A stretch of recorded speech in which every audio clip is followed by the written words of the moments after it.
Hello everyone, स्वागत है आप सभी का इस हांसू मैराथन के अंदर। तो बहुत ही अच्छी मैराथन मैं आप लोगों के लिए लेकर आया हूं। सेशन शुरू करने से पहले मैं आपको बता दूं, आज का हमारा टॉपिक है टाइप्स ऑफ रिसर्च, शोध के प्रकार। तो एक ही लेक्चर में, एक ही वीडियो में आपके सभी टाइप्स ऑफ रिसर्च कवर होने वाले हैं। बस इस मैराथन को आपको एंड तक देखना है। चैनल पर पहली बार आए हैं तो चैनल को सब्सक्राइब जरूर कर लीजिए और अपनी यूजीसी नेट की तैयारी को एक बूस्ट दीजिए। पेपर वन के काफी सारे लेक्चर्स मैं यहाँ पे लेकर आता हूँ, paper two economics, paper two commerce. तो ये सभी सब्जेक्ट्स भी यहाँ पर इस चैनल पर कवर किए जाते हैं। तो चैनल को सब्सक्राइब जरूर कर लीजिए, काफी यूजफुल रहेगा आपके लिए। इसी के साथ मैं आपको बता दूं कि हमारा यूजीसी नेट पेपर वन का कोर्स लाइव है। लिंक आपको डिस्क्रिप्शन में मिल जाएगी, चाहिए कोर्स को चेकआउट कीजिए। यहाँ पे आपको 100% रिकॉर्डेड कवरेज प्रोवाइड की जाती है। अगर लाइव क्लास आपसे किसी भी रीजन की वजह से रह जाती है तो आप उसे रिकॉर्डिंग से भी कवर कर सकते हैं। डाउट क्लियरिंग सेशंस यहाँ पर होते हैं और डाउट के लिए एक बहुत ही अच्छा नया फीचर जो हमने ऐड किया है कि आप व्हाट्सएप के थ्रू अपने डाउट्स क्लियर कर सकते हैं। मान लीजिए कोई क्लास आप रिकॉर्डिंग से कवर कर रहे हैं और फिर आपके डाउट रहते हैं, तो उसके लिए आप व्हाट्सएप से भी मेरे से कांटेक्ट कर सकते हैं। विद इन 24 आवर्स आपको यहाँ पे रिप्लाई दिया जाता है। देन उसके बाद मैं आपको बताना चाहूँगा, पीडीएफ नोट्स यहाँ पे प्रोवाइड किए जाते हैं। और जैसा कि आप जानते हैं कि अब की बार एमएस स्टडी गुरु पे कोर्स हिंदी इंग्लिश दोनों ही मीडियम्स में चल रहे हैं, तो हिंदी इंग्लिश दोनों में ही ये कोर्स आपको प्रोवाइड किए जाएंगे, पीडीएफ नोट्स आपको प्रोवाइड किए जाएंगे। इसी के साथ प्रीवियस ईयर क्वेश्चंस का डिटेल्ड एनालिसिस यहाँ पे आपको प्रोवाइड किया जाएगा। देखिए, पीवाईक्यूज करने से काफी हेल्प मिलती है। पीवाईक्यूज करने से हमें समझ में आता है एग्जाम में किस तरह के क्वेश्चंस करंट में पूछे जा रहे हैं और इन अलग अलग तरह के क्वेश्चंस को हमें किस तरह से अप्रोच करना चाहिए। प्रैक्टिस के लिए यूनिट वाइज क्विज आपको प्रोवाइड किए जाते हैं और वीकली बेसिस पे ये टेस्ट आपको प्रोवाइड किए जाते हैं। इसको करते रहेंगे तो आपकी प्रैक्टिस बनी रहेगी, तैयारी को बूस्ट मिलेगा और जब भी आप कोर्स ज्वाइन करेंगे तो आपको एक ई सर्टिफिकेट यहाँ पे प्रोवाइड किया जाएगा। देन अगर आप इकोनॉमिक्स के या कॉमर्स के स्टूडेंट हैं तो हमारा कॉम्बो कोर्स भी ज्वाइन कर सकते हैं, जिसकी लिंक भी आपको डिस्क्रिप्शन में मिल जाएगी। चलिए अब हमारी मैराथन शुरू करते हैं। इस वीडियो को एंड तक जरूर देखिएगा, आपके सभी टाइप्स ऑफ रिसर्च एकदम अच्छे से क्लियर हो जाएंगे। तो सबसे पहले हम बात करेंगे अकॉर्डिंग टू पर्पस, उद्देश्य के अनुसार हमारे पास तीन तरह की रिसर्च होती है। कौन कौन सी? फंडामेंटल रिसर्च यानी मौलिक शोध, अप्लाइड रिसर्च यानी व्यवहारिक शोध, एक्शन रिसर्च यानी क्रियात्मक शोध। तो फंडामेंटल रिसर्च, इसके क्या फीचर्स होते हैं एक एक करके सभी को डिस्कस करते हैं। देखिए, फंडामेंटल रिसर्च को हम बेसिक रिसर्च भी कहते हैं, बुनियादी शोध इसे कहा जाता है। क्यों कहा जाता है? क्योंकि ये थ्योरी को एडवांस करने पर फोकस रहती है, थ्योरेटिकल होती है, प्रैक्टिकल एप्लीकेशन इसमें नहीं रहता है, कोई भी इमीडिएट एप्लीकेशन नहीं है। सिर्फ फोकस रहता है कि थ्योरी को और आगे बढ़ाया जाए, advancement of the theory is the main M. यहाँ पे व्हाट, व्हाई एंड हाउ, क्या, क्यों और कैसे का उत्तर ढूंढा जाता है। हम ये कोशिश करना चाहते हैं कि ये पता करना चाहते हैं कि कोई चीज हो रही है तो क्यों हो रही है, कैसे हो रही है। ठीक है, ये सब चीजें हम पता करने की कोशिश करते हैं, इसके पीछे क्या रीजन है ये फाइंड करने की कोशिश करते हैं।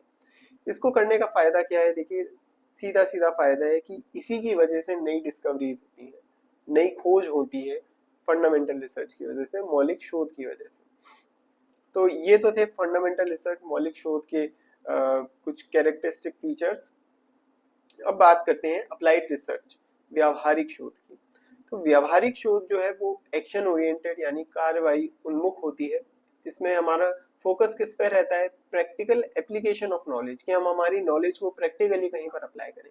जैसे मान लीजिए कि कोई आपके पास इस तरह की प्रॉब्लम है कि कोई प्रोडक्ट आप लॉन्च करना चाहते हैं। अब आप चाहते हैं कि आपको पता नहीं है कि ये प्रोडक्ट मार्केट में चलेगा या नहीं चलेगा, क्या पता आपको आपके प्रोडक्ट में कुछ थोड़े बहुत मॉडिफिकेशन करने हो, ठीक है, जिसकी वजह से ये प्रोडक्ट चले। तो ये सब आपको पता करना है, आपको अभी पता नहीं है। तो आपका फोकस यहाँ पे देखिए अप्लाइड रिसर्च में रहता है प्रॉब्लम सॉल्विंग के ऊपर, समस्या समाधान, किसी भी तरह की समस्या उसके समाधान पे फोकस रहेगा। तो आप इसको समाधान के लिए, प्रॉब्लम को सॉल्व करने के लिए कि ये प्रोडक्ट मार्केट में चलेगा या नहीं चलेगा, आप क्या करते हो?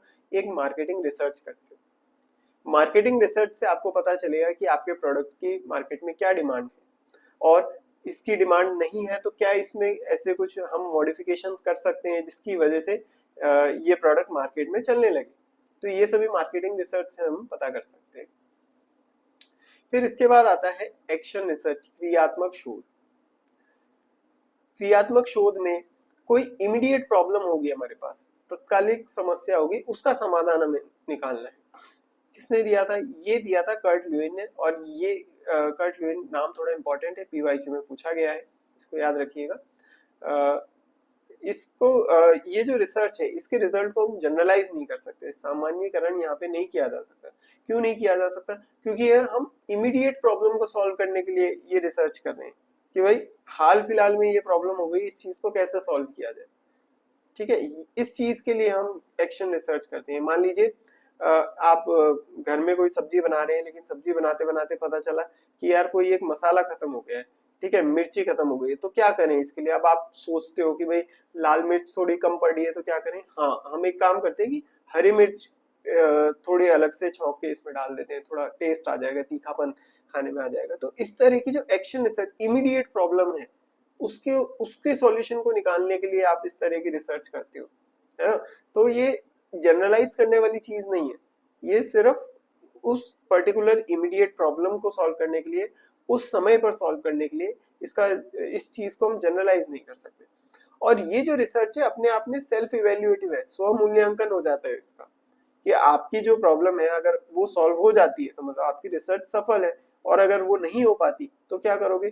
तो आपको फिर से प्लान करना होगा। तो इसीलिए हम कहते हैं कि ये जो रिसर्च है ये PAOR साइकिल को फॉलो करती है। PAOR साइकिल क्या होता है? PAOR साइकिल होता है प्लान, पहले आप प्लान करते हो, उसके बाद एक्ट करते हो अपने प्लान पे, फिर आप चीजों को ऑब्जर्व करते हो कि भाई आपने जो एक्ट किया है, आपने जो प्लान को अप्लाई किया है, उससे प्रॉब्लम सॉल्व हो रही है या नहीं हो रही है, ये पता लगाने की कोशिश करते हो।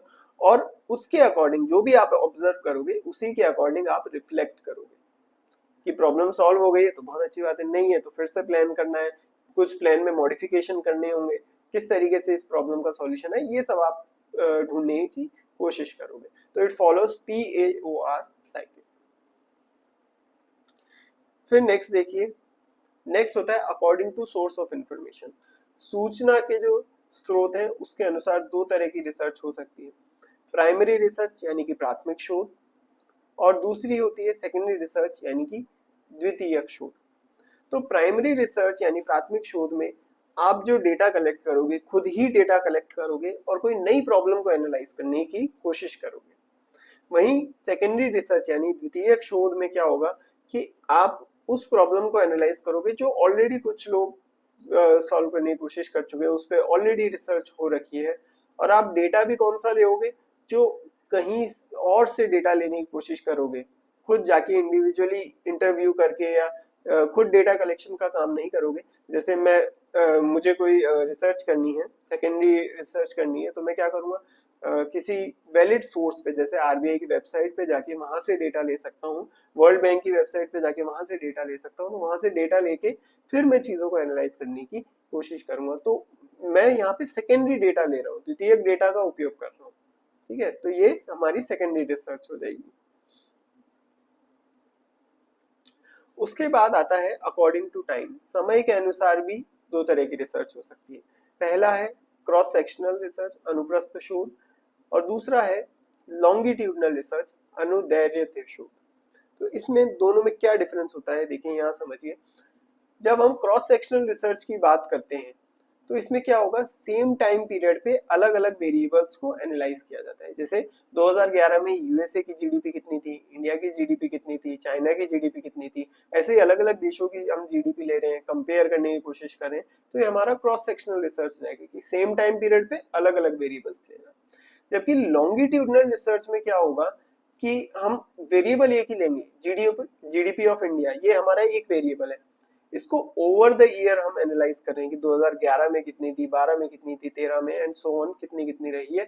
और हम ये फाइंड करने की कोशिश कर रहे हैं कि जीडीपी ऑफ इंडिया का ट्रेंड क्या है, क्या ये बढ़ रही है, कम हो रही है, स्टेगनेंट है, ये चीज हम फाइंड करने की कोशिश कर रहे हैं। तो दिस इज लॉन्गिट्यूडनल रिसर्च। ठीक है, तो क्रॉस सेक्शनल, लॉन्गिट्यूडनल, ये दो अलग अलग तरह की रिसर्च होती है अकॉर्डिंग टू टाइम, एक में टाइम कांस्टेंट रहता है, वेरिएबल्स अलग अलग रहते हैं, दूसरे में टाइम अलग अलग लेते हैं सेम वेरिएबल। नेक्स्ट देखिए, नेक्स्ट है अकॉर्डिंग टू हिस्टोरिकल पर्सपेक्टिव, ऐतिहासिक परिप्रेक्ष्य के अनुसार। तो यहाँ पे पहले बात करते हैं पॉजिटिविज्म यानी प्रत्यक्षवाद की। ये दिया था ऑगस्ते कॉम्टे ने, और इन्होंने कहा था कि नेचुरल साइंस की मेथोडोलॉजी को हम सोशल साइंस के ऊपर भी अप्लाई कर सकते हैं। मतलब कि इनका क्या मानना था कि जो रियलिटी है वो क्वांटिटेटिव है और सिंगल है, अलग अलग नहीं है।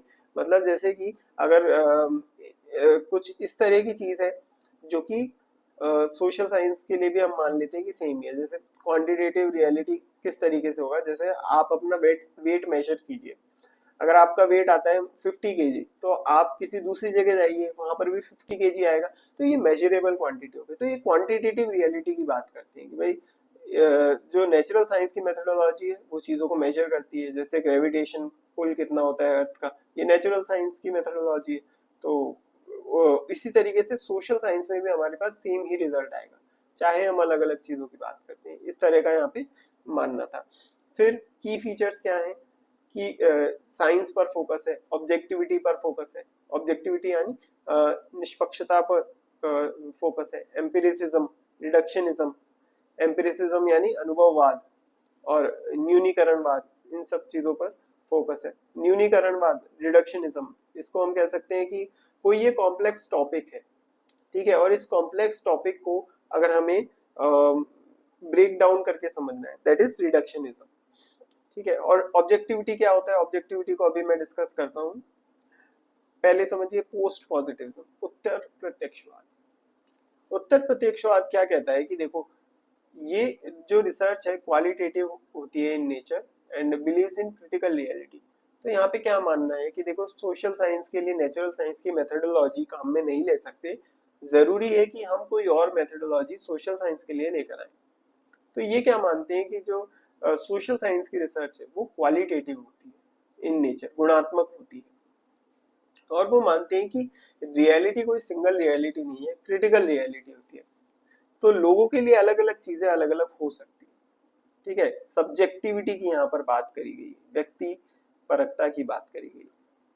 अब ऑब्जेक्टिविटी सब्जेक्टिविटी में क्या डिफरेंस है, देखो, अगर कोई आपसे पूछे कि आप सुबह कितने बजे उठते हैं, टाइम पूछ रहे हैं, तो टाइम इज समथिंग ऑब्जेक्टिव, निष्पक्षता होगी। आप बताओगे कि 7 बजे उठते हैं, ठीक है, फॉर एग्जांपल 7 बजे उठते हैं, तो ये टाइम पूछा गया है, तो ये ऑब्जेक्टिव है। 7 बजे मतलब 7 बजे, सुबह 7 बजे अलग अलग नहीं हो सकता है कि एक की घड़ी में सुबह 7 बज रहे, उसी समय दूसरी घड़ी में 6:30 बज रहे, दोनों में से किसी की घड़ी खराब हो, है ना, ऐसा होगा। लेकिन सब्जेक्टिविटी क्या होती है कि पूछा जाए कि बताओ आप सुबह जल्दी उठ जाते हो, तो बोले हाँ जल्दी उठ जाते हैं, कितने बजे, 7 बजे। वहीं आपकी मम्मी से पूछ लिया है कि भाई आप सुबह कितने बजे उठते हो, बोले जल्दी उठ जाते हो, हाँ, कितने बजे, 4 बजे उठ जाती हूँ। तो एक के लिए 4 बजे उठना मतलब जल्दी उठना, दूसरे के लिए 7 बजे उठना भी जल्दी उठना है ना। तो ये सब्जेक्टिविटी है, व्यक्ति परकता की, व्यक्ति पर निर्भर करेगा। अब जैसे भारत में कोई महिला है, उसके लिए साड़ी पहनना एक काफी सुंदरता और शालीनता का प्रतीक होगा। भाई अगर फ्रांस की बात करें तो फ्रांस में फ्रॉक पहनना उसके लिए सुंदरता और शालीनता का एक चिन्ह होगा। तो ये सब्जेक्टिविटी है, जैसे कल्चर होता है सब लोगों का अलग अलग होता है। तो यही बात यहाँ पे पोस्ट पॉजिटिविज्म, उत्तर प्रत्यक्षवाद में इस बात पर काफी जोर दिया गया है कि जो रियलिटी है वो सिंगल रियलिटी नहीं है, क्रिटिकल रियलिटी है, और इसमें सब्जेक्टिविटी रहती है, व्यक्ति परकता रहती है, सब लोगों के लिए चीजें अलग अलग रहेंगी। पोस्ट पॉजिटिविज्म क्या कहेगा कि कॉन्टेक्स्ट पे डिपेंड करेगा, क्या चीज सही है क्या चीज गलत है, क्रिटिकल थ्योरी। और इन्होंने बिहेवियरिज्म, वेरी इंपॉर्टेंट, बिहेवियरिज्म, व्यवहारवाद पर फोकस किया है। तो बिहेवियरिज्म की चीजें अलग अलग होती है, ठीक है, किसी के लिए कुछ अच्छा है किसी के लिए कुछ अच्छा है, तो सबके लिए रियलिटी सेम नहीं रहेगी, है ना। तो ये हो जाता है बिहेवियरिज्म, व्यवहार के ऊपर डिपेंड करता है। अब जैसे मैगी है, तो मैगी हो सकता है कि कहीं चले, और हो सकता है किसी जगह पे मैगी को अच्छा ना माना जाए किसी कल्चर के अकॉर्डिंग, कि भाई नहीं नहीं मैगी क्यों खाना। राजस्थान में जैसे कहीं आप जाते हो, जैसे जैसलमेर बीकानेर उस साइड आप जाओगे, तो आपको मैगी से ज्यादा जैसे बाजरे की रोटी और ये सब चीजें लोग ज्यादा पसंद करते हुए आपको दिखेंगे। तो कारण क्या है कि वहाँ का कल्चर अलग है, उनको बाजरे की रोटी में ज्यादा अच्छी लग रही। हो सकता है कहीं पे मैगी को ज्यादा पसंद किया जाए, हो सकता है कहीं पे गेहूं की रोटी को ज्यादा पसंद किया जाए। तो ऐसे ये बिहेवियरिज्म वाली चीज है, व्यवहारवाद की चीज है कि लोगों का बिहेवियर अलग अलग है, उनकी टेस्ट एंड प्रेफरेंस अलग अलग है। सो दिस इज बिहेवियरिज्म, व्यवहारवाद। फिर नेक्स्ट आता है अकॉर्डिंग टू मेथोडोलॉजी, या लॉजिक के आधार पर, पद्धति और तर्क के अनुसार दो तरह की रिसर्च हो सकती है, इंडक्टिव रिसर्च और डिडक्टिव रिसर्च, आगमनात्मक शोध और निगमनात्मक शोध। अब इसको समझने के लिए हम यहाँ पे समझते हैं। देखिए, इंडक्टिव आगमनात्मक शोध में क्या होगा, नई थ्योरी क्रिएट की जाती है। तो नई थ्योरी, आप इसको न्यूटन से याद रखिए, न्यूटन, न्यू थ्योरी। तो जैसे न्यूटन भाई साहब थे, उन्होंने एक नई थ्योरी दी थी, थ्योरी ऑफ ग्रेविटेशन। तो ऐसा नहीं है कि एक दिन उठे और उन्होंने थ्योरी ऑफ ग्रेविटेशन दिया, नहीं। उन्होंने पहले चीजों को ऑब्जर्व किया, उन्होंने देखा कि एप्पल ऊपर से नीचे की ओर गिर रहा है। फिर उन्होंने पैटर्न एनालाइज किया कि भाई ये बाकी सभी चीजों के साथ भी होता है। तो उन्होंने एक हाइपोथेसिस जनरेट करी, एक परिकल्पना बनाई कि शायद पृथ्वी के अंदर कुछ ऐसा बल है जिससे कि वो सभी चीजों को अपनी ओर आकर्षित करती है। और लास्ट में फिर उन्होंने जब हाइपोथेसिस को टेस्ट किया और उन्होंने देखा कि ये जो हाइपोथेसिस उन्होंने बनाई है सभी चीजों के ऊपर देखने को मिल रही है, तब इन्होंने कहा कि एक थ्योरी ऑफ ग्रेविटेशन, गुरुत्वाकर्षण बल का सिद्धांत उन्होंने दिया। अब यहाँ पे देखिए चीजें नीचे से ऊपर की तरफ आ रही है, तो इसीलिए इसको बॉटम अप अप्रोच कहा जाता है, नीचे से ऊपर की ओर यहाँ पे दृष्टिकोण रहता है। वहीं डिडक्टिव रिसर्च, निगमनात्मक शोध की अगर हम बात करें, तो यहाँ पे ऑलरेडी हमारे पास थ्योरी रहती है। अब थ्योरी जैसे हम ले लेते हैं law of demand, law of demand. अब लॉ ऑफ डिमांड हमारे पास ऑलरेडी है और हम देखना चाहते हैं कि क्या लॉ ऑफ डिमांड पार्ले जी के मार्केट पर लागू होता है या नहीं होता है।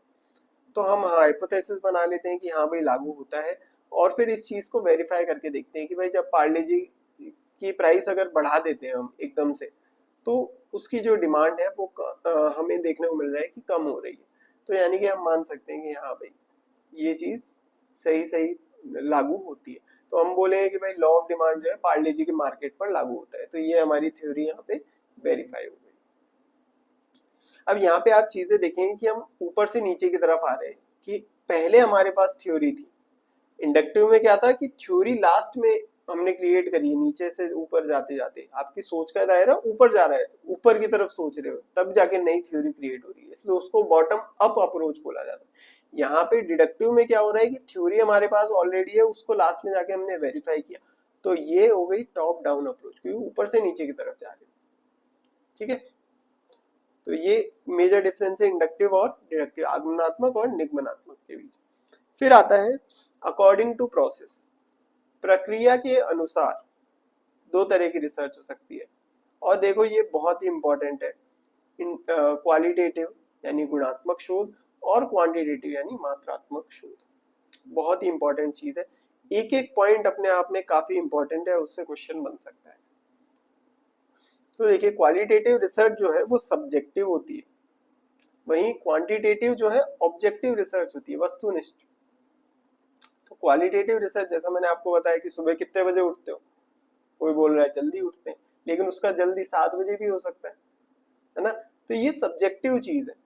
वहीं क्वांटिटेटिव चीज की पूछा कितने बजे उठते हो, तो 7 बजे मतलब 7 बजे ही, इसमें कुछ नहीं पूछा जा रहा कि जल्दी या लेट। सब्जेक्टिव में तो सुबह जल्दी उठ जाते हो, हाँ उठ जाते हैं, ठीक है, क्योंकि सबका जल्दी अपने हिसाब से होता है, that is subjective. Quantitative research objective होगी। क्वालिटेटिव रिसर्च अनस्ट्रक्चर्ड, असंरचित होती है, उसमें रिसर्चर को अपने हिसाब से सोचना पड़ता है कि मुझे अपनी रिसर्च किस तरीके से कंडक्ट करनी है। तो इसीलिए इसको फ्लेक्सिबल भी बोला जाता है, लचीलापन होता है रिसर्च के अंदर, क्योंकि जो रिसर्चर है खुद डिसाइड कर रहा है कि भाई उसको किस किस तरीके से काम करना है। वहीं क्वांटिटेटिव रिसर्च जो है वो स्ट्रक्चर्ड होती है, उसमें एक फिक्स प्रोसीजर होता है हाइपोथेसिस टेस्टिंग का जो कि फॉलो करना होता है। हाइपोथेसिस टेस्टिंग का एक फिक्स प्रोसीजर है जो यहाँ पे फॉलो किया जाता है, इसलिए ये फिक्स हो गई, निश्चित है और संरचित है, स्ट्रक्चर्ड, ये एक पर्टिकुलर स्ट्रक्चर है जो फॉलो करना है यहाँ पे। फिर क्वालिटेटिव रिसर्च जो है वो इंडक्टिव होती है, इंडक्टिव अभी हमने पढ़ा ही था, इंडक्टिव किस तरह की रिसर्च होती है, तो वो क्वालिटेटिव है। और डिडक्टिव क्या है, quantitative. Similarly qualitative research post positivism research होती है, पोस्ट पॉजिटिविज्म की मेथोडोलॉजी को फॉलो करेगी, उत्तर प्रत्यक्षवाद को। वहीं क्वांटिटेटिव रिसर्च जो है पॉजिटिविज्म, प्रत्यक्षवाद के शोध के तरीके को फॉलो करेगी। फिर क्वालिटेटिव रिसर्च कॉन्सेप्ट की अंडरस्टैंडिंग पर फोकस करती है, डिस्कवरिंग ऑफ न्यू आइडियाज, जैसे हमने बताया न्यू थ्योरी यहाँ पे क्रिएट की जाती है, नई नई अवधारणाओं को समझने और नए विचारों को खोज करने की कोशिश करती है, उस पर केंद्रित रहती है। वहीं क्वांटिटेटिव रिसर्च जो है चीजों को मेजर करने में, हाइपोथेसिस टेस्टिंग, जनरलाइजेशन, इस पर फोकस ज्यादा रहता है। फिर क्वालिटेटिव रिसर्च जो है नेचुरल सेटिंग में की जाती है और क्वांटिटेटिव जो है कंट्रोल्ड सेटिंग में की जाती है। अब देखिए ये क्या चीज होती है, नेचुरल सेटिंग, प्राकृतिक सेटिंग, और कंट्रोल्ड यानी कि नियंत्रित सेटिंग, ये क्या चीज होती है। देखो सीआईडी हम सभी ने देखा है ना। अब जब कोई क्राइम हो जाता है तो एसीपी साहब आएंगे और बोलेंगे भाई चीजों को छेड़ना मत, वो चीजों को एज इट इज एनालाइज करना चाहते हैं, वो हो जाती है नेचुरल सेटिंग। जब आपने वहां पे किसी भी चीज से मैनिपुलेशन नहीं किया है किसी भी तरह के वेरिएबल्स के साथ, तो दैट इज नेचुरल सेटिंग। और कंट्रोल्ड सेटिंग में क्या होगा कि आप चीजों को फिक्स करेंगे, जैसे हमने लॉ ऑफ डिमांड की अभी बात करी थी, हमने पार्ले जी और ओरियो मतलब पार्ले जी के ऊपर चेक करना चाहते हैं कि क्या लॉ ऑफ डिमांड यहाँ पे काम करता है या नहीं करता। तो लॉ ऑफ डिमांड क्या है, मैं एक बार फिर से बताता हूँ कि प्राइस बढ़ेगी तो डिमांड कम हो जाएगी, और अगर प्राइस कम होगा तो डिमांड बढ़ जाएगी। ये सिंपल सा लॉ ऑफ डिमांड है। लेकिन यहाँ पे ना हमारी एक अजम्पशन रहती है कि बाकी जितने भी फैक्टर्स है ना उनको हम सेम ही रखेंगे, ठीक है, इस तरह का हम इस तरह की एक अजम्पशन रहती है। तो यही हो गई कंट्रोल्ड सेटिंग। अब मान लीजिए मैं ये चीज कंट्रोल ना करूं, बाकी चीजों को भी चेंज कर सकते हैं, तब तो लॉ ऑफ डिमांड काम ही नहीं करेगा। जैसे उदाहरण के तौर पे मान लीजिए कि मैंने पार्ले जी का प्राइस कम किया लेकिन ओरियो का और ज्यादा कम कर दिया, पार्ले जी मार्केट में 5 रुपए का मिल रहा है, ओरियो 4 रुपए का मिल रहा है, तो क्या प्राइस कम करने से पार्ले जी की डिमांड बढ़ेगी? नहीं बढ़ेगी, है ना, क्योंकि लोग तो ओरियो खरीदेंगे, अब ओरियो ज्यादा सस्ता हो गया और ओरियो टेस्टी भी है, ज्यादा बेहतर है, आगे मुंह में पानी, है ना। तो ये होती है कंट्रोल सेटिंग कि जब हम जैसे किसी के प्राइस को कम कर रहे हैं, ज्यादा कर रहे हैं और उसकी डिमांड पे असर देखना चाह रहे हैं, तो बाकी चीजों को हमने फिक्स रख रखा है, उसको चेंज, उसको उनमें कुछ ना कुछ हमने चीजों को कांस्टेंट माना हुआ है और फिर हम मैनिपुलेशन कर रहे हैं, तो ये कंट्रोल्ड सेटिंग हो जाती है।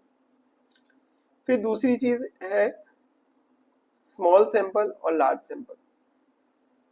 क्वालिटेटिव रिसर्च के अंदर जो सैंपल है वो स्मॉल रहता है, छोटा नमूना रहता है।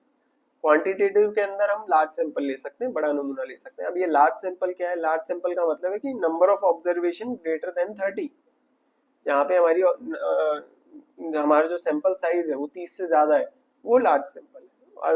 अगर 30 से कम है तो फिर small sample, where n is less than 30, ठीक है। ग्रेटर देन और इक्वल टू 30 लार्ज सैंपल और लेस देन 30 मतलब स्मॉल सैंपल।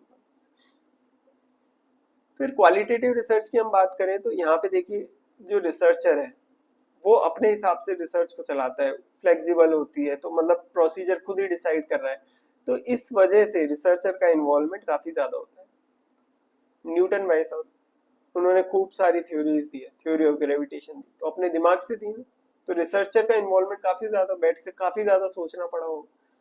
वहीं क्वांटिटेटिव रिसर्च के अंदर रिसर्चर का इन्वॉल्वमेंट कम होता है, मतलब जो हाइपोथेसिस टेस्टिंग एक व्यक्ति कर रहा है दूसरा करेगा, दूसरे को भी सेम टेस्ट लगाएगा तो सेम रिजल्ट आएगा। लेकिन थ्योरी ऑफ ग्रेविटेशन को सोचने के लिए जो दिमाग चाहिए वो तो सर आइजैक न्यूटन के पास, तो उन्हीं रिसर्चर का इन्वॉल्वमेंट ज्यादा होना चाहिए, तभी क्वालिटेटिव रिसर्च हो पाएगी, ठीक है। तो ये बहुत ही इंपॉर्टेंट टॉपिक है, देखो इसको बड़े अच्छे से याद रखिए, स्लाइड का स्क्रीनशॉट ले लेना और नोट्स में इसको अच्छे से लिख लेना, ये बहुत ही इंपॉर्टेंट है। इस एक स्लाइड से बहुत सारे क्वेश्चन बन सकते हैं, और अगर मैं पीवाईक्यूज उठा के देखूंगा तो इस स्लाइड से हर बार खूब सारे भर भर के क्वेश्चन बने हुए हैं इस एक स्लाइड से। तो इसको अच्छे से याद रखना और अपने नोट्स में लिख लेना इन सभी चीजों को। फिर नेक्स्ट है क्वालिटेटिव रिसर्च के टाइप्स। किस किस तरह की हो सकती है क्वालिटेटिव रिसर्च? गुणात्मक शोध के प्रकार क्या क्या हैं? बहुत सारे प्रकार हैं, एक एक करके सभी को हम यहाँ पे डिस्कस करते हैं। देखो, पहला है इन डेप्थ इंटरव्यू, गहन साक्षात्कार। तो इसमें क्या होता है कि एक एक व्यक्ति के पास जाया जाता है और उससे नाम, पता, एड्रेस, जो भी डेटा है वो पूछा जाता है। फिर आता है फोकस ग्रुप, समूह केंद्रित। इसमें क्या होगा, किसी चाय की थड़ी पे चले गए, 6-7 लोग बैठे हुए हैं, सबसे साथ में बात करी और डेटा कलेक्ट कर लिया। तो फोकस ग्रुप में 6 से 10 पार्टिसिपेंट्स एक साथ होते हैं और इंटरेक्टिव एनवायरनमेंट में हम उनसे बातचीत करते हैं और डेटा कलेक्ट करते हैं। फिर आता है नैरेटिव रिसर्च, कथात्मक शोध। तो इसमें क्या होता है कि अलग अलग लोगों की कहानियां ली जाती है, क्रोनोलॉजिकल कनेक्शन इसमें लगाया जाता है, जैसे बायोग्राफी किसी की, जैसे जीवनी होती है ना उसकी तरह, कि एक नैरेटिव रिसर्च, कथात्मक, कथा के रूप में जैसे कहानी चलती है ना, नरेशन रहता है, उस तरह की ये रिसर्च होती है, उस तरीके से रिसर्च को पेश किया जाता है। फिर फिनोमिनोलॉजी, घटनाजन्य विज्ञान। तो इसमें क्या रहता है कि जो studies the lived experiences of individuals, व्यक्तियों के जीवंत अनुभवों की यहाँ पे बात की जाती है। कि लोग जैसे कहीं कोई घटना हुई तो बताते हैं कि अच्छा आप इस घटना के समय यहीं थे, आपने क्या एक्सपीरियंस किया, जब सुनामी आई तब क्या रहा, ठीक है, जब भूकंप आया तो क्या कर रहे थे लोग, किस तरीके से लोगों में हलचल थी, ये सारी आप रिसर्च कर रहे हो, तो दैट इज फिनोमिनोलॉजी, घटनाजन्य विज्ञान है। फिर आता है एथनोग्राफी, नृजातीय शोध। तो इसमें क्या किया जाता है कि कल्चरल ग्रुप्स के भी की स्टडी की जाती है, जहाँ पे रिसर्चर जाता है अपने सब्जेक्ट्स, यानी जिनके ऊपर वो रिसर्च कर रहा है उनके लोगों के बीच में रहेगा और उनसे डेटा कलेक्ट करने की कोशिश करेगा, उन लोगों को समझने की कोशिश करेगा। और खास तौर से जैसे ट्राइबल्स के ऊपर ये काम किया जाता है, तो अलग अलग कल्चरल ग्रुप्स को पढ़ने के लिए एथनोग्राफी, निर्जातीय शोध का इस्तेमाल किया जाता है। फिर आता है सिमियोटिक्स, सांकेतिकता। तो सिमियोटिक्स में साइंस और सिंबल्स की हम बात करते हैं कि अलग अलग कम्युनिकेशन, अलग अलग फॉर्म्स ऑफ कम्युनिकेशन में, अलग अलग कल्चर में संकेतों और प्रतीक, इनका क्या महत्व था और किस तरीके से ये चीजें काम में ली जाती थी। फिर आता है डिस्कोर्स एनालिसिस, विमर्श विश्लेषण। तो इसमें लैंग्वेज और कम्युनिकेशन के अलग अलग फॉर्म्स को डिस्कस किया जाता है। तो खास तौर से जैसे सोशल इश्यूज के लिए हम इसको यूज लेते हैं कि रेसिज्म, सेक्सिज्म कितना है, वो पता करने के लिए। जैसे आप बहुत पुरानी अगर टेक्स्ट बुक उठाओगे तो उसमें किस तरह की चीजें आपको मिलेगी, practice makes a man perfect. क्यों भाई, वुमेन परफेक्ट नहीं हो सकती, ठीक है, बट मेल ओरिएंटेड वो टेक्स्ट बुक्स काफी ज्यादा होती थी। तो उससे हमें ये पता चलता है कि समाज में पुरुष प्रधानता, पेट्रियार्की काफी ज्यादा थी। तो इस तरह की चीजें हमें देखने को मिलती है। फिर आता है ट्रांसफॉर्मेटिव पैराडाइम, परिवर्तनकारी प्रतिमान। तो यहाँ पे हम देखते हैं कि रियलिटी जो है कल्चर, पॉलिटिक्स, इकोनॉमिक्स, इन सब चीजों के हिसाब से किस तरीके से फॉर्म हो रही है, ये चीज हम देखते हैं। फिर आता है केस स्टडी। केस स्टडी आप सभी समझते हैं, जैसे किसी भी चीज की केस स्टडी, यानी उसके ऊपर एक डॉक्यूमेंट्री, एक तरह की जो डिटेल्ड एनालिसिस या कोई रिपोर्ट वहां पे तैयार की गई है, दैट इज केस स्टडी। जैसे किसी मार्केटिंग में काफी ज्यादा की जाती है कि कोई सक्सेसफुल प्रोडक्ट है, जैसे जियो की हम बात कर सकते हैं। तो जियो ने मार्केट में बहुत अच्छी सक्सेस हासिल करी है, तो कैसे करी, क्या स्ट्रेटेजीज रही, वो सारी चीजें हम स्टडी कर रहे हैं। तो ये एक तरीके से हम जियो की केस स्टडी को स्टडी कर रहे हैं। तो इन डेप्थ नॉलेज यहाँ पे मिल जाती है related to a specific subject, resulting in a report. फिर आता है कंटेंट एनालिसिस, विषय वस्तु विश्लेषण, तो इसमें जो कोई गिवन कंटेंट है, ठीक है, जो कि रिटर्न भी हो सकता है, स्पीच हो सकती है, ऑडियो रिकॉर्डिंग, ठीक है, वीडियो रिकॉर्डिंग, इस तरह की कुछ भी हो सकती है, तो वहां पे हम उस कंटेंट का एनालिसिस करते हैं, इंटरप्रेट करने की कोशिश करते हैं। तो जैसे हम पूछते हैं ना, लेखक क्या कहना चाहते हैं, तो लेखक क्या कहना चाहते हैं, उसकी व्याख्या क्या करना चाहते हैं, तो ये दैट इज कंटेंट एनालिसिस, विषय वस्तु विश्लेषण। फिर आता है ग्राउंडेड थ्योरी, प्रदत्त आधारित। तो इसमें क्या किया जाता है कि डेटा ड्रिवन क्वालिटेटिव रिसर्च होती है, डेटा को कलेक्ट करते रहते हैं और इतना कलेक्ट करते हैं कि हम एक पैटर्न को आइडेंटिफाई कर सके, एक थ्योरी को डेवलप कर सके, इस चीज के ऊपर हमारा फोकस रहता है। तो जैसे अगर मैं लोगों के बैंकिंग एक्सपीरियंस को जानना चाहता हूँ तो मैं क्या करूंगा, क्वालिटेटिव रिसर्च करूंगा, लोगों के पास जाऊंगा, पूछूंगा कि बैंक में जाना कैसा रहता है, बैंक वाले कितने हेल्पफुल है नहीं है, कौन से बैंक में जाते हो आप, ठीक है, इस तरीके से बहुत सारा मैं डेटा इकट्ठा करूंगा, क्वालिटेटिव डेटा इकट्ठा करूंगा और उसके बाद में एक पैटर्न को आइडेंटिफाई करूंगा कि हाँ भाई बैंक वाले कितने हेल्पफुल हैं कितने नहीं है, किस बैंक के कर्मचारी ज्यादा हेल्पफुल है, और उसी अकॉर्डिंग एक थ्योरी को डेवलप करूंगा। फिर आता है हर्मेन्यूटिक्स, व्याख्यात्मक। तो इसमें जो हमारे फिलोसॉफिकल बिब्लिकल टेक्स्ट हैं, ठीक है, उसके व्याख्या की जाती है, मतलब जो रिलीजियस टेक्स्ट है, जो हमारे रिलीजियस टेक्स्ट है, इसकी व्याख्या करी जाती है यहाँ पे, ठीक है। तो ये सारे क्वालिटेटिव रिसर्च के काफी सारे जो टाइप्स है हमने डिस्कस किए। इसके बाद आता है अकॉर्डिंग टू कॉन्सेप्ट, अवधारणा के अनुसार। दो तरह की यहाँ पे रिसर्च हो सकती है। पहली है कॉन्सेप्चुअल रिसर्च, वैचारिक शोध, और दूसरा है एम्पिरिकल रिसर्च, अनुभव सिद्ध शोध। तो कॉन्सेप्चुअल रिसर्च में क्या किया जाता है कि एब्स्ट्रैक्ट आइडियाज, थ्योरीज की यहाँ पे बात की जाती है, जो फिलोसफर्स ने दिए, इंटेलेक्चुअल्स ने नए कॉन्सेप्ट्स जो दिए हैं, या जो एग्जिस्टिंग कॉन्सेप्ट्स है उसको रीइंटरप्रेट किस तरीके से किया जाता है, दैट इज कॉन्सेप्चुअल रिसर्च, वैचारिक शोध। और एम्पिरिकल रिसर्च में क्या किया जाता है कि लोगों के जो डायरेक्ट एक्सपीरियंस रहे हैं, ऑब्जर्वेशंस रहे हैं, उसको बेस बना के कुछ कंक्लूजन निकाला जाता है। It is verified through experimentation, experiment करके इस चीज को हम वेरीफाई कर सकते हैं, ठीक है। तो ये हो गया कॉन्सेप्चुअल रिसर्च और एम्पिरिकल रिसर्च।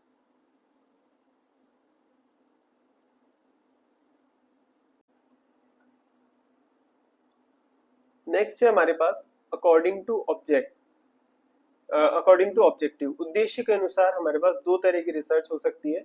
एक तो है डिस्क्रिप्टिव रिसर्च यानी वर्णनात्मक शोध, और दूसरी है एक्सपेरिमेंटल रिसर्च यानी प्रयोगात्मक या प्रायोगिक शोध। तो डिस्क्रिप्टिव रिसर्च में हमारा फोकस रहता है कि जो चीज है उसको एज इट इज डिस्क्राइब करना। तो यहाँ पे किस तरह के प्रश्न पूछे जाते हैं कि व्हाट, वेयर, हाउ, यानी कि क्या, कहाँ, कैसे, क्यों, इस तरह के सवालों का जवाब यहाँ पे ढूंढा जाता है। पॉपुलेशन की कैरेक्टरिस्टिक्स को, बिहेवियर को एज इट इज हम डिस्क्राइब करने की कोशिश करते हैं। और जब हम कह रहे हैं कि एज इट इज डिस्क्राइब करने की कोशिश कर रहे हैं, तो यानी कि हम नेचुरलिस्टिक सेटिंग, प्राकृतिक सेटिंग में हम इस रिसर्च को करने वाले हैं, और जो चीज जैसी है उसको एज इट इज हम डिस्क्राइब करने की कोशिश करेंगे। दूसरा एक्सपेरिमेंटल रिसर्च, प्रयोगात्मक या प्रायोगिक शोध। तो यहाँ पे हमारी कोशिश रहती है कि कॉज एंड इफेक्ट रिलेशनशिप को एस्टेब्लिश करना, कारण और प्रभाव संबंध को निर्धारित करना कि क्या कारण है और उसका क्या प्रभाव है, ये हम पता करने की कोशिश करते हैं। इसके कुछ एलिमेंट्स हैं, उन एलिमेंट्स को हम एक एक करके बड़े अच्छे समझते हैं। देखिए, सबसे पहली चीज तो मैनिपुलेशन ऑफ वेरिएबल्स, चरों का हेरफेर।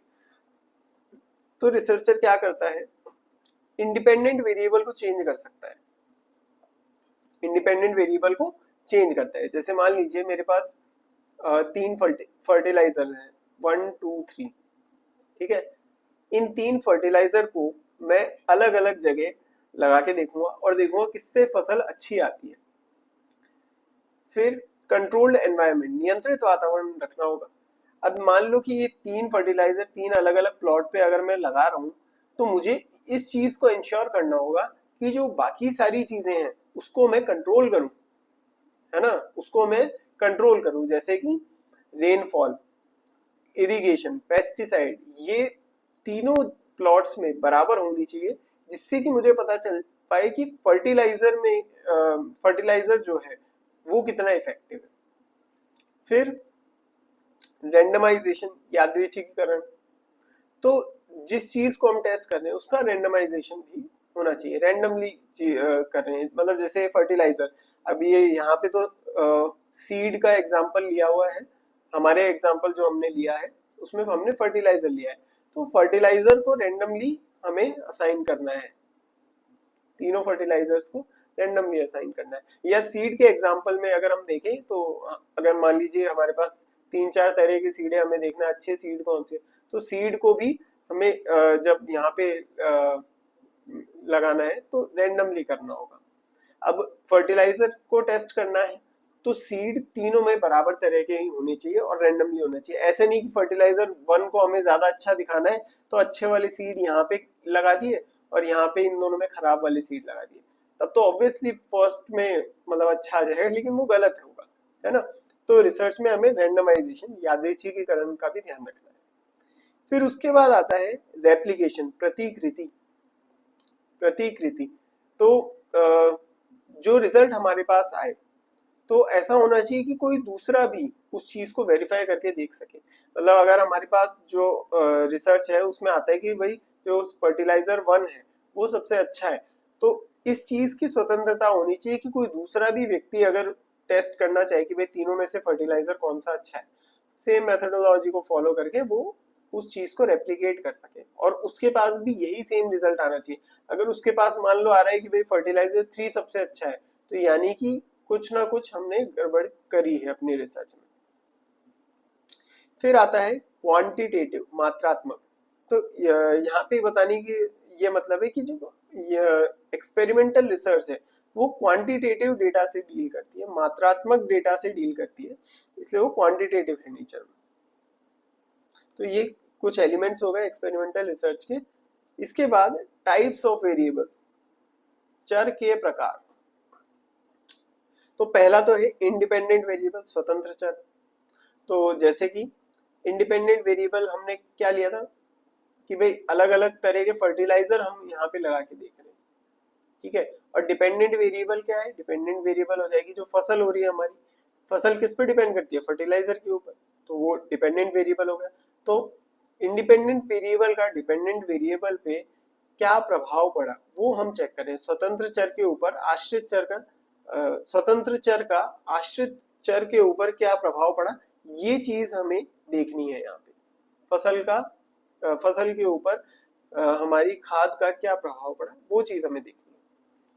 फिर एक चीज होती है एक्सट्रानियस वेरिएबल, बाह्य चर। इनको हम कंट्रोल करने की कोशिश करते हैं कि इनका इफेक्ट ज्यादा ना आ जाए। मतलब पेस्टिसाइड का ऐसा ना हो कि बहुत ज्यादा पेस्ट आ गए और वो ही पूरी फसल को खा गए, तो फर्टिलाइजर भले ही कोई सा भी अच्छा हो लेकिन पेस्ट अगर खा गए तो क्या हो सकता है, फिर तो फसल हुई नहीं हमारी, है ना। तो एक्सट्रानियस वेरिएबल, उन चीजों को हम कंट्रोल करने की कोशिश करेंगे। और लास्ट होता है कंफाउंडिंग वेरिएबल, भ्रमित करने वाला चर। कंफाउंडिंग वेरिएबल को हम क्या बोलते हैं, देखो जब भी एक्सट्रानियस वेरिएबल का इफेक्ट इंडिपेंडेंट वेरिएबल से ज्यादा आने लगे तो फिर उन्हीं एक्सट्रानियस वेरिएबल को हम क्या बोलेंगे, कंफाउंडिंग वेरिएबल, भ्रमित करने वाला चर हम इसे कह देंगे, ठीक है। तो एक्सट्रानियस वेरिएबल का इफेक्ट जो है हमें कंट्रोल करने की बड़ी जरूरत है, वरना इंडिपेंडेंट वेरिएबल से भी ज्यादा अगर उसका असर आएगा तो हमारी रिसर्च में कुछ कंक्लूडिंग आ नहीं पाएगा। और ये भी हो सकता है कि वेरिएबल्स हमने ढंग से नहीं लिए हो तो रिसर्च को फिर उस अकॉर्डिंग हमें मॉडिफाई भी करना पड़ सकता है। नेक्स्ट है टाइप्स ऑफ डिस्क्रिप्टिव रिसर्च। अब डिस्क्रिप्टिव रिसर्च के टाइप्स क्या क्या हो सकते हैं, वर्णनात्मक शोध के प्रकार कौन कौन से हो सकते हैं। तो पहला है जैसे ऑब्जर्वेशनल रिसर्च, अवलोकनात्मक शोध। तो यहाँ पे चीजों को नेचुरल एनवायरनमेंट में without intervention as it is चीजों को ऑब्जर्व किया जाता है। फिर आता है सर्वे रिसर्च, सर्वेक्षण शोध। तो सर्वे रिसर्च तो ये मार्केटिंग कंपनीज काफी करती है, जस्ट लोगों का ओपिनियन जानने के लिए जो सर्वे किए जाते हैं, दैट इज सर्वे रिसर्च। फिर केस स्टडी, केस स्टडी अभी थोड़ी देर पहले हमने पढ़ा था, किसी एक पर्टिकुलर चीज का in depth analysis. Then content analysis, ये भी हमने पढ़ा था, रिटर्न, वर्बल, विजुअल कंटेंट, इसको समझने के लिए जो हम एनालिसिस करें दैट इज कंटेंट एनालिसिस, विषय वस्तु विश्लेषण। फिर आता है कॉजल कंपैरेटिव रिसर्च, कारण तुलनात्मक शोध। अब इसमें दो ग्रुप्स के बीच में सिमिलैरिटीज और डिसिमिलैरिटीज फाइंड करने की कोशिश की जाती है। ये भी दो तरह की हो सकती है, रेट्रोस्पेक्टिव एंड प्रोस्पेक्टिव, पूर्वव्यापी और भावी। तो देखो पूर्वव्यापी यानी रेट्रोस्पेक्टिव में क्या होता है कि जैसे हड़प्पा सिविलाइजेशन, मोहनजोदारो सिविलाइजेशन, इसमें क्या कुछ चीजें कॉमन थी, क्या कुछ चीजें अलग थी, ये हम पता करने की कोशिश कर रहे हैं, तो ये रेट्रोस्पेक्टिव है, पूर्वव्यापी, जो पुराने घटनाएं हैं, पिछली घटनाओं का विश्लेषण किया जा रहा है। और प्रोस्पेक्टिव में क्या होगा कि फ्यूचर के इफेक्ट्स क्या हो सकते हैं, वो चीज हम पता लगाने की कोशिश करेंगे, भावी परिणाम क्या होंगे, ठीक है, भविष्य में होने वाले परिणाम। कि मान लीजिए जयपुर में अगर दिल्ली जैसे ही पॉल्यूशन हो जाए तो जयपुर के अंदर क्या कुछ परिणाम हो सकते हैं, दिल्ली जैसे कुछ कुछ परिणाम हमें देखने को मिल जाएंगे, ठीक है। तो इस तरीके से प्रोस्पेक्टिव एनालिसिस होता है, भावी परिणाम को जानने की कोशिश करते हैं। फिर आता है कोरिलेशनल रिसर्च, सह संबंधात्मक शोध। तो यहाँ पे कोरिलेशन फाइंड करने की कोशिश की जा सकती है। कोरिलेशन दो तरीके हो सकते हैं, पॉजिटिव यानी सकारात्मक और नेगेटिव यानी नकारात्मक। तो मान लीजिए ए बढ़ता है और ए के बढ़ने से बी भी बढ़ जाता है, दोनों साथ में बढ़ते हैं, या फिर ए कम होता है और बी कम होता है, तो दोनों सेम डायरेक्शन में जब मूव कर रहे हैं तो उसको हम बोलेंगे पॉजिटिव, पॉजिटिव कोरिलेशन, सकारात्मक सहसंबंध। और इसी जगह अगर दोनों ऑपोजिट डायरेक्शन में चलते हैं, यानी एक तो बढ़ा और दूसरा कम हो गया, तो वो हो गया नेगेटिव रिलेशन या negative correlation. Next is ex post facto research, घटनोत्तर शोध। तो ये जैसा नाम है ex post facto, after the fact, ठीक है। तो कोई चीज हो गई है उसके बाद ही उसको एनालाइज किया जा सकता है। ये कुछ इस तरह की कंडीशंस होती हैं जिसको आप घटना होने से पहले नहीं कर सकते, कोई कंट्रोल नहीं कर सकते इस सेटिंग के ऊपर। जैसे अगर हमें पढ़ना है कि what is the impact of air pollution, तो यहाँ पे हम ऐसा नहीं कर सकते कि किसी शहर में पहले हम एयर पॉल्यूशन को क्रिएट करें और उसके बाद में एनालाइज करने की कोशिश करें कि हाँ भाई एयर पॉल्यूशन के इफेक्ट क्या है। ऐसा नहीं हो सकता, प्रैक्टिकली वो चीज पॉसिबल नहीं। तो यहाँ पे कुछ इस तरह की सिचुएशन रहती है कि वो घटना घट जाए, उसके उत्तर में, उसके बाद हम इस शोध को कर सकते हैं। एक्स पोस्ट फैक्टो रिसर्च होती है। फिर नेक्स्ट है हिस्टोरिकल रिसर्च, ऐतिहासिक शोध। तो चीजों को यहाँ पे हिस्ट्री में क्रोनोलॉजिकल ऑर्डर में अरेंज किया जाता है और चीजों को समझा जाता है। जैसे evolution of modern education system. तो इवोल्यूशन हम देख रहे हैं कि मॉडर्न एजुकेशन सिस्टम किस तरीके से इवॉल्व हुआ है, किस तरीके से विकसित हुआ है, इस चीज के हम रिसर्च कर रहे हैं। तो ये क्या हो जाएगी, एक हिस्टोरिकल रिसर्च हो जाएगी। फिर आता है एनालिटिकल रिसर्च, विश्लेषणात्मक शोध। तो इसमें क्रिटिकल इवेल्युएशन होता है किसी चीज का। जैसे किसी कंपनी का फाइनेंशियल डेटा हमें एनालाइज करना है, तो वो वहां पे क्रिटिकल इवेल्युएशन करना पड़ेगा। एग्जिस्टिंग इंफॉर्मेशन को खूब अच्छे से जांच पड़ताल की जाएगी टू गेन डीपर इंसाइट। उसके बारे में बहुत अच्छे से जानकारी हमें प्राप्त करनी है, एक अंतर्दृष्टि प्राप्त करनी है, गहरी अंतर्दृष्टि। उसको उसके लिए विश्लेषणात्मक शोध को किया जाता है। Next is exploratory research, exploratory research, अन्वेषणात्मक शोध। अब ये बैकग्राउंड इंफॉर्मेशन को कलेक्ट करने के लिए किया जाता है। जैसे मान लो पायलट सर्वे के रूप में हम कर सकते हैं। इसका एक बड़ा अच्छा सा प्रैक्टिकल आपको एग्जांपल देता हूँ। मान लीजिए आप पीएचडी में एडमिशन लेते हैं और आपको रिसर्च करनी है कि जयपुर के सांगानेर एरिया में किसानों की इनकम कितनी है, या किसानों को एक पर्टिकुलर योजना का फायदा मिला या नहीं मिला। आपको ये इस पे पीएचडी अपनी थीसिस लिखनी है। तो आप थीसिस लिखने से पहले, डिजाइन बनाने से पहले, सबसे पहले क्या करोगे, एक एक्सप्लोरेटरी रिसर्च करोगे, पायलट सर्वे करोगे। आप इस एरिया में आओगे, जयपुर के सांगनेर एरिया में आओगे और देखोगे वहां पे किसान कितने हैं। अब पता चला कि यहाँ पे तो 2 ही किसान है और कोई किसान है ही नहीं, बाकी तो सबकी फैक्ट्री है। तो फिर आप अपने रिसर्च का टॉपिक चेंज करोगे, राइट। तो इसलिए पायलट सर्वे पहले किया जाता है, एक्सप्लोर किया जाता है चीजों को, ऊपर ऊपर से देखा जाता है कि हाँ भाई जिस चीज के ऊपर आप रिसर्च कर रहे हो तो उसके लिए सही में वो चीज मतलब एग्जिस्ट भी करती है या नहीं करती है।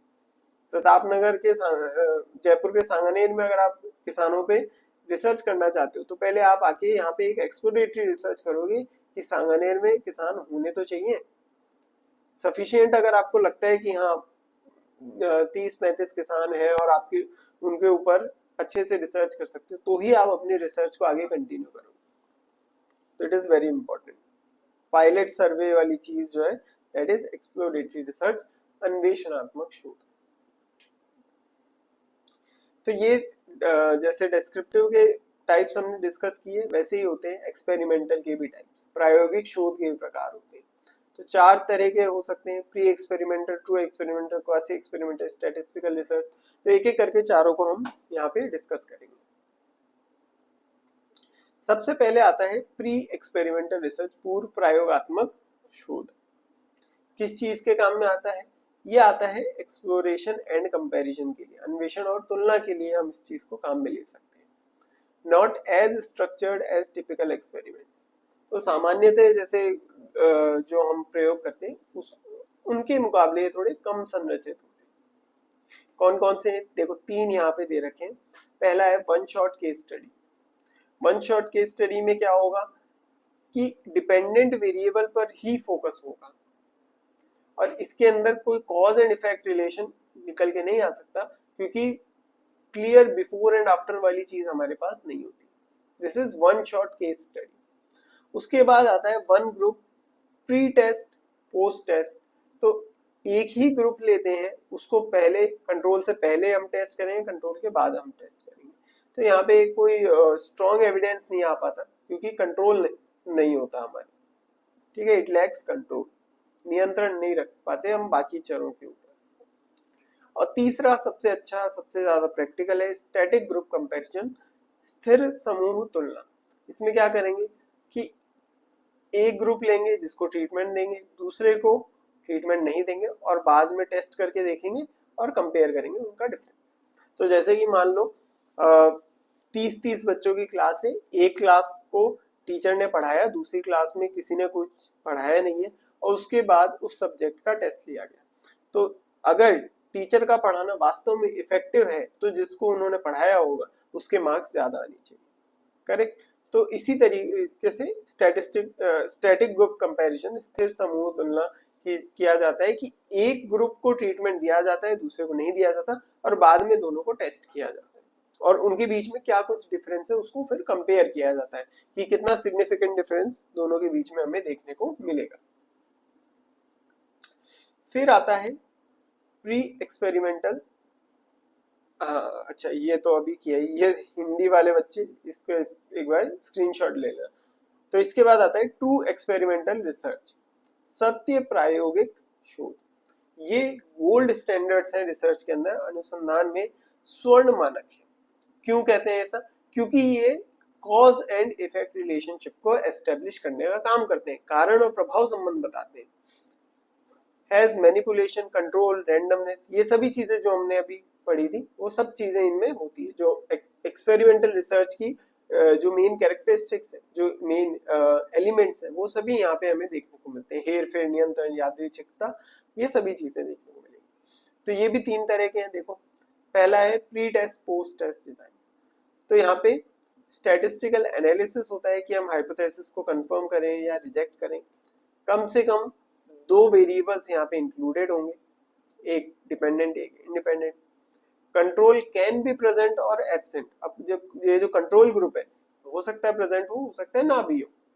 फिर ग्रुप को पहले टेस्ट किया जाता है और ट्रीटमेंट देने के बाद में भी टेस्ट किया जाता है। फिर उसके बाद आता है post test only control group design. मतलब सब्जेक्ट्स को रैंडमली असाइन किया जाएगा 2 ग्रुप्स में, एक ग्रुप को ट्रीटमेंट दिया जाएगा, दूसरे को नहीं दिया जाएगा और फिर बाद में दोनों को ही टेस्ट किया जाएगा। Post test only control group design. तो बड़ा अच्छा तरीका होता है ये इस चीज को टेस्ट करने का। और तीसरा है सोलोमन 4 ग्रुप डिजाइन। तो इसमें 4 ग्रुप बनाएंगे, 2 ग्रुप्स को पहले वाले तरीके से टेस्ट करेंगे और दूसरे ग्रुप को दूसरे वाले तरीके से टेस्ट करेंगे। और ये दोनों का मिला मिला जुला के जो है ये हमारा तीसरा तरीका हो गया सोलोमन 4 ग्रुप डिजाइन। ये हिंदी वाले बच्चे इसका स्क्रीनशॉट ले लें और एक बार पढ़ जरूर लीजिएगा इन सभी को। फिर आता है क्वासी एक्सपेरिमेंटल रिसर्च, अर्ध प्रयोगात्मक शोध। तो यहाँ पे क्या है, एक्सपेरिमेंटल रिसर्च जैसा ही होता है लेकिन रैंडमनेस नहीं होती, यादृच्छिकता नहीं होती है, यहाँ पे उसका अभाव रहता है। तो जैसे टाइम सीरीज, समय श्रृंखला, वो क्वासी एक्सपेरिमेंटल रिसर्च है। तो हम अलग अलग चीजों को मेजर करते हैं किसी पहले और बाद में ट्रीटमेंट के। फिर मल्टीपल टाइम सीरीज, इसमें हम कंट्रोल ग्रुप को भी ऐड कर देते हैं। टाइम सीरीज के अंदर हमारे पास कंट्रोल ग्रुप अलग से ऐड नहीं होता है, लेकिन मल्टीपल टाइम सीरीज में हम कंट्रोल ग्रुप को भी ऐड कर देते हैं। फिर उसके बाद आता है स्टैटिस्टिकल रिसर्च, सांख्यिकीय शोध। तो इसमें 3 तरह के डिजाइन है देखो, जिससे कि हम रैंडमनेस, यादृच्छिकता को सॉल्व कर सकते हैं। तो पहला है रैंडमाइज्ड ब्लॉक डिजाइन। इसमें क्या होता है कि जैसे ये ब्लॉक डिजाइन बनाए हुए, इसमें रैंडमली हमें फर्टिलाइजर को डाल के टेस्ट करना है, रैंडमाइज्ड ब्लॉक डिजाइन। ठीक है, this is randomized block design. फिर दूसरा होता है लैटिन स्क्वायर डिजाइन। अब इसमें क्या है, ग्रिड की फॉर्म में अरेंज कर दिया जाता है। तो जैसे ये देख लो, ये हो गया ग्रिड, ये 3x3 की ग्रिड हो गई। फिर each treatment appears exactly once in each row and column. तो जैसे आपने बचपन में सुडोकू खेला होता ना, वैसे कि जैसे मान लो कुछ दिया मैंने, 1 2 3, 3 हमारे वो फर्टिलाइजर जो है उन्हीं को लेके चलते हैं। तो 1 2 3, फिर उसके बाद 3 1 2, इस तरीके से ट्रीटमेंट दिया कि किसी भी रो में वो रिपीट नहीं हो रहा, किसी कॉलम में भी नहीं हुआ। 2 3 1। तो ये आप चेक कर सकते हैं कि हर तरह का फर्टिलाइजर हर ब्लॉक में केवल एक बार आ रहा है, हर रो में या कॉलम में एक ही बार एग्जैक्टली आ रहा है। तो ये हो जाता है हमारा लैटिन स्क्वायर डिजाइन। और तीसरा है फैक्टोरियल डिजाइन। तो इसमें क्या है, रिसर्चर अपने हिसाब से 1 2 तरीके उठाता है, उनको मिक्स करता है और अपनी रिसर्च को कंडक्ट करता है। ये हिंदी में भी पढ़ सकते हैं, इसका स्क्रीनशॉट ले लीजिए। फिर एक आता है नॉमिनल रिसर्च, प्रेस्क्रिप्टिव रिसर्च। ये निर्देशात्मक अनुसंधान होता है। तो बेसिकली यहाँ पे चीजों को बस प्रेस्क्राइब किया जाता है कि क्या कुछ होना चाहिए, what should be, what should be. Nominal बात यहाँ पे की जाती है, प्रेस्क्रिप्टिव, किसी चीज को प्रेस्क्राइब करने के लिए ये रिसर्च की जा रही है। तो लास्ट में जो रिजल्ट होता है वो यही होता है कि किसी चीज को हम प्रेस्क्राइब करते हैं यहाँ पे, राइट। फिर देखिए, फिर एक टाइप होता है मिक्स्ड रिसर्च, मिश्रित शोध। अब मिश्रित शोध में क्या होता है, एक तो यहाँ पे मैं बताऊं, गुणात्मक शोध को हम बोलते हैं क्वालिटेटिव, मात्रात्मक को क्वांटिटेटिव। इस चीज को थोड़ा सा याद रखिएगा जो हमारे हिंदी मीडियम वाले बच्चे हैं। और फिर क्योंकि ये बार बार अभी काम आएंगे, ठीक है। गुणात्मक मतलब क्वालिटेटिव और मात्रात्मक यानी क्वांटिटेटिव। तो अब मिक्स्ड रिसर्च कौन सी हो सकती है, इसको भी 2 कैटेगरीज में डिवाइड करते हैं। पहले फर्स्ट वाली कैटेगरी में जो पहला नंबर है, पैरेलल कॉन्फ्लिक्ट डिजाइन, समानांतर संघर्ष डिजाइन। तो इसमें क्या होगा कि क्वालिटेटिव डेटा, क्वांटिटेटिव डेटा दोनों साथ में कलेक्ट किया जाएगा।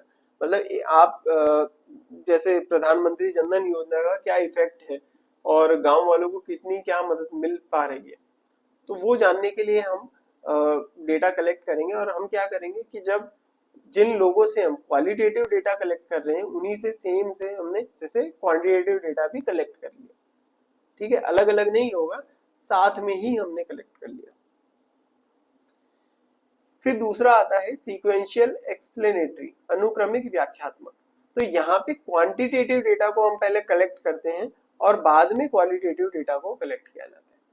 अब इसका एक एग्जांपल लेके चलते हैं। जैसे हमने लोगों से पूछा कि भाई आपको बैंक का कितना चक्कर लगाना पड़ता है महीने में, तो वो बोले कि 10 चक्कर हो जाते हैं हमारे। अब 10 तो बहुत ज्यादा है, लेकिन क्या ये डेटा सही है गलत है ये जानने के लिए हम क्या करेंगे, क्वालिटेटिव डेटा भी ले लेंगे।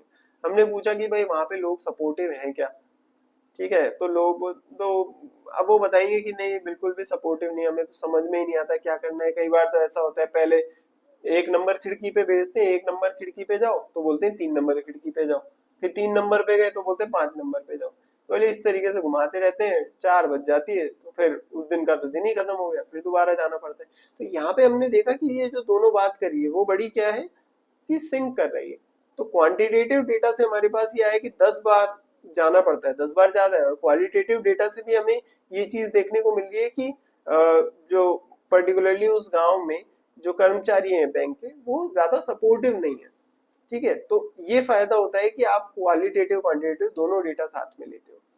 फिर उसके बाद सीक्वेंशियल एक्सप्लोरेटरी, अनुक्रमिक अन्वेषणात्मक, इसमें क्या होगा, क्वालिटेटिव डेटा को पहले लेंगे और क्वांटिटेटिव को बाद में ले लेंगे, बाकी सेम वही चीज वेरीफाई करेंगे, ठीक है। अब पहले ये देखो, पैरेलल कॉन्फ्लिक्ट डिजाइन, समानांतर संघर्ष डिजाइन, इसमें हमें क्या मिला, क्वालिटेटिव क्वांटिटेटिव साथ में ले लिया हमने। उसके बाद सीक्वेंशियल एक्सप्लेनेटरी, अनुक्रमिक व्याख्यात्मक, इसमें क्वांटिटेटिव डेटा को पहले लिया, उसके बाद में क्वालिटेटिव डेटा को लिया। तीसरा है सीक्वेंशियल एक्सप्लोरेटरी, यानी अनुक्रमिक अन्वेषणात्मक, तो पहले क्वालिटेटिव डेटा लिया बाद में क्वांटिटेटिव डेटा ले लिया। अब चौथा जो होता है वो है कंटेम्पररी ट्रायंगुलेशन, कंटेम्पररी ट्रायंगुलेशन, समकालीन त्रिकोणीकरण। तो इसमें क्या है, सेम टाइम पीरियड पे डेटा लिया जाएगा, बाकी क्वालिटेटिव पहले लो चाहे क्वांटिटेटिव पहले लो फर्क नहीं पड़ता, यहाँ पे फोकस किस पे, सेम टाइम पीरियड पे, कि टाइम पीरियड सेम होना चाहिए, बाकी तो कुछ भी कैसे भी पहले ले लो। दैट इज कंटेम्पररी ट्रायंगुलेशन, समकालीन त्रिकोणीकरण। तो ये तो हो गई हमारी पहली कैटेगरी जो कि क्वालिटेटिव क्वांटिटेटिव इसके बेसिस पे चीजों को देखती है। एक दूसरी कैटेगरी और है मिक्स्ड रिसर्च में, उसमें फर्स्ट है एम्पिरिको इंडक्टिव मेथड, अनुभवजन्य प्रेरक प्रतिमान। अब जो एम्पिरिकल रिसर्च होती है उसके बारे में हमने क्या पढ़ा है कि भाई ये तो क्वांटिटेटिव रिसर्च होती है, और इंडक्टिव रिसर्च क्वालिटेटिव रिसर्च होती है। तो ये कौन सी कैटेगरी है, एम्पिरिको इंडक्टिव मेथड, अनुभवजन्य प्रेरक प्रतिमान। तो इसमें क्या होता है, देखो एम्पिरिकल रिसर्च जो होती है उसमें हमारे पास डेटा होता है, डेटा के बेसिस पे हम चीजों को एनालाइज करते हैं, और इंडक्टिव रिसर्च में हम नई थ्योरी क्रिएट करने की कोशिश करते हैं। तो इन्हीं दोनों को मिला के हमने ये बनाई है एम्पिरिको इंडक्टिव रिसर्च। तो इसमें क्या होती है कि डेटा हमारे पास होता है, उस डेटा में हम पैटर्न फाइंड करने की कोशिश करते हैं, उस डेटा को यूज करते हैं और एक थ्योरी क्रिएट कर लेते हैं, तो डेटा से हम थ्योरी तक पहुंचते हैं। ये होती है एम्पिरिको इंडक्टिव मेथड। और इसी तरीके से हाइपोथेटिको डिडक्टिव मेथड। अब डिडक्टिव मेथड में तो क्या होता है, हम क्या मानते हैं कि हमारे पास कोई ना कोई हमारे पास थ्योरी है और उसके बेस पे हम हाइपोथेसिस की टेस्टिंग करें, लेकिन ये अलग है। हाइपोथेटिको डिडक्टिव मेथड, परिकल्पनात्मक निगमनात्मक विधि में क्या हो रहा है कि हमारे पास हाइपोथेसिस है, हमारे पास थ्योरी नहीं है, हाइपोथेसिस है, उसको डिडक्टिव मेथड से हमने चेक किया कि क्या हमारी हाइपोथेसिस सही है या नहीं। तो थ्योरी नहीं है लेकिन हम हमारी हाइपोथेसिस को यहाँ पे टेस्ट कर रहे हैं, दैट इज हाइपोथेटिको डिडक्टिव मेथड, परिकल्पनात्मक निगमनात्मक विधि, ठीक है।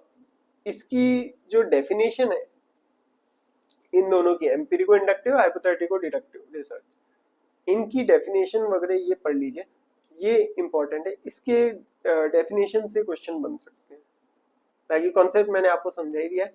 एक ये है हाइपोथेटिको डिडक्टिव रिसर्च, परिकल्पनात्मक निगमनात्मक शोध, ठीक है। तो ये था फटाफट से जो कि हमने सारी की सारी रिसर्च टाइप्स, शोध के सभी प्रकार हमने फटाफट से डिस्कस किए हैं। आई होप ये लेक्चर आपको काफी यूजफुल रहने वाला है, सारी चीजें आपको समझ में आई होगी। और इसी तरीके से अगर आपको पूरा कोर्स मेरे से पढ़ना है तो लिंक आपको डिस्क्रिप्शन में मिल जाएगी, कोर्स को चेकआउट कीजिए, ठीक है। और चैनल को सब्सक्राइब कर लीजिए जिससे कि इसी तरह के और अच्छे अच्छे लेक्चर्स आप तक पहुंचते रहें। और टेलीग्राम चैनल को ज्वाइन कर लीजिए, टेलीग्राम चैनल की भी लिंक आपको डिस्क्रिप्शन में मिल जाएगी, तो टेलीग्राम चैनल को ज्वाइन कीजिए जिससे कि मेरा जो भी लेक्चर होता है वो मैं टेलीग्राम पे अपलोड कर देता हूँ पहले, और उसके बाद में वो लेक्चर लेते हैं। तो टेलीग्राम ज्वाइन कर लीजिए, जिससे कि मेरा कोई भी लेक्चर मिस ना हो। ठीक है, तो मिलते हैं आपसे ऐसे ही एक नेक्स्ट लेक्चर में। तब तक अच्छे से तैयारी कीजिए। Happy learning.